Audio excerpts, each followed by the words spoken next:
जय श्री राम दोस्तों, वॉक पे चर्चा में आपका स्वागत।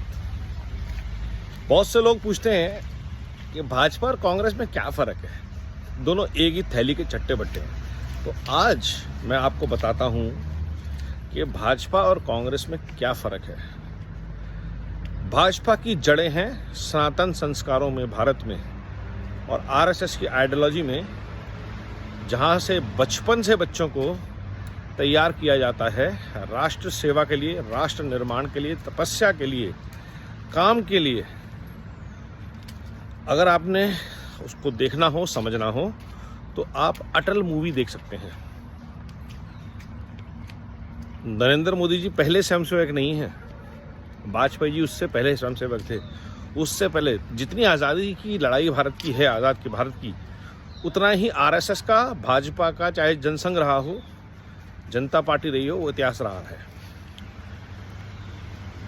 और भाजपा में नेतृत्व तैयार किया जाता है।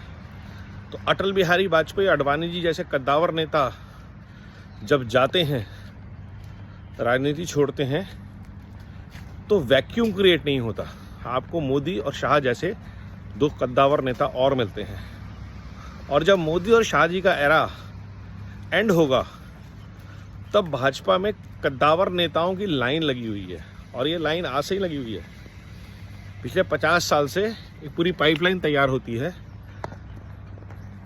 नेतृत्व की। उनको ट्रेन किया जाता है, रिस्पॉन्सिबिलिटीज़ दी जाती हैं, organisation responsibilities, organising things responsibilities, CM की रिस्पॉन्सिबिलिटी, और वहाँ से वो लोग ग्रूम किए जाते हैं।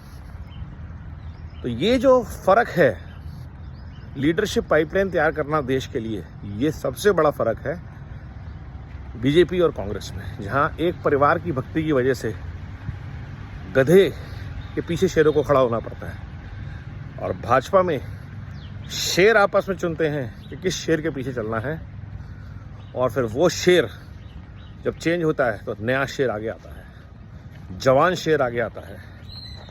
और अब जो भाजपा में नेतृत्व तैयार हो रहा है, अगर आप देखेंगे, योगी आदित्यनाथ, हेमंत विश्वा शर्मा, अन्नामलई, फडणवीस, स्मृति ईरानी, आप देखते जाइए, Nitin Gadkari, next generation of leaders from state and national level.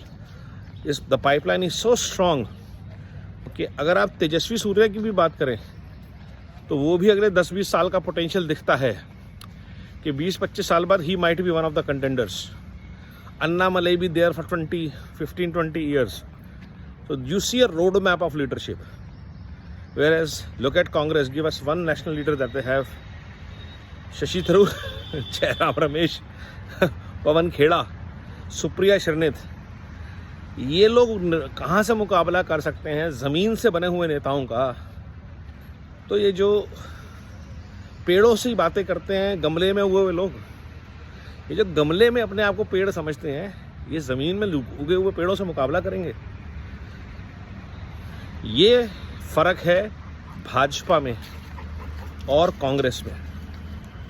ये सारे जो नेता हैं, ये अपने घर परिवार के साथ पूरी तन्मयता के साथ, श्रद्धा के साथ, शक्ति के साथ भारत माँ की सेवा में लगे हुए हैं, और आज से लगे हुए हैं। निर्मला सीतारमण से लेकर के, अगर आप सुषमा स्वराज, अरुण जेटली का इतिहास देखेंगे, प्रमोद महाजन, और भाजपा में ऐसा नहीं है, और हमेशा तैयारी रहती है कि जब कोई नेतृत्व पे चोट लग जाए किसी वजह से, तो अगला नेतृत्व तुरंत खड़ा हो। ऐसी पाइपलाइन लीडरशिप की पीछे से मिलती है आरएसएस से, जहां प्रचारकों को संगठन के काम में, देश सेवा के काम में, समाज के काम में हमेशा से जुड़ा मिला पाया गया है। देश की किसी भी कैलामिटी में जो टीम सबसे आगे होती है, वो स्वयंसेवक होते हैं। क्यों होते हैं? क्योंकि उनको ट्रेन किया जाता है, उनकी कंडीशनिंग ऐसी की जाती है कि राष्ट्र पहले है, भारत पहले है, सनातन संस्कृति, सनातन संस्कारों के ध्वजवाहक हो तुम। तो इसलिए सबका साथ सबका विकास का मंत्र आता है, इसलिए वसुधैव कुटुंबकम का मंत्र आता है। ये बात हमें भूलनी नहीं चाहिए। और कांग्रेस का डीएनए तो आपको पता ही है It's a British DNA. The party was formed by Britishers, intellectuals, people educated in Britain, the lawyers, the businessmen, the elite of India trying to control India after the British left. तो वो उनकी legacy है. That's the reason जब भारत अपने पैरों पे खड़ा होगा तो भाजपा का फैलाव और बड़ा होगा. जितना भारत अपनी संस्कृति और संस्कारों से जुड़ेगा उतना ही विपक्ष का जो फैलाव है वो सिकुड़ेगा. लूट, झूठ और फूट की राजनीति खत्म होगी. ये फर्क है भाजपा में और कांग्रेस के इकोसिस्टम में. समझे? अगर अच्छी लगी चर्चा तो चैनल को सब्सक्राइब कीजिए, वीडियो को शेयर कीजिए और वीडियोस में कमेंट जरूर कीजिए. वंदे मातरम, नमो भारत, जय हिंद.